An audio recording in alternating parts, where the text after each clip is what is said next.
ওই নারী দৌড়তে শুরু করেছে। এক পর্যায়ে একজন ব্যক্তি বলল, তুমি দৌড়ছো কেন?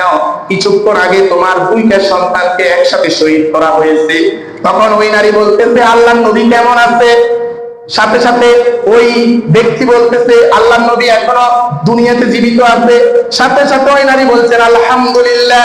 কিছু দূর যাওয়ার পরে আবার আরেকজন মানুষ বলতেছে, কিছুক্ষণ আগে তোমার স্বামীকে শহীদ করা হয়েছে। সাথে সাথে ওই নারী বললেন, আল্লাহর নবী কেমন আছে?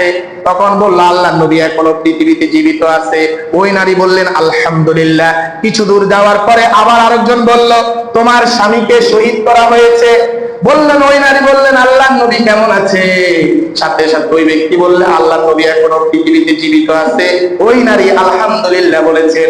আলহামদুলিল্লাহ বলে বলতেছেন, বিশ্বনবী মুহাম্মদুর রাসূলুল্লাহ সাল্লাল্লাহু আলাইহি ওয়াসাল্লাম দুনিয়াতে জীবিত আছে, আমার সবই আছে। সুবহানাল্লাহ। আমার স্বামী শহীদ হয়েছে, আমার বাবা শহীদ হয়েছে, আমার সন্তান শহীদ হয়েছে, আমার কোনো আফসোস নাই।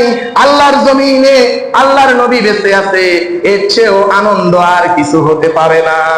সুবহানাল্লাহ। এইভাবে সাহাবায়ে কেরামরা যেমন ছিলেন, সাহাবায়ে কেরামদের স্ত্রীরাও আল্লাহর নবীর জন্য তেমনই পাগল ছিলেন।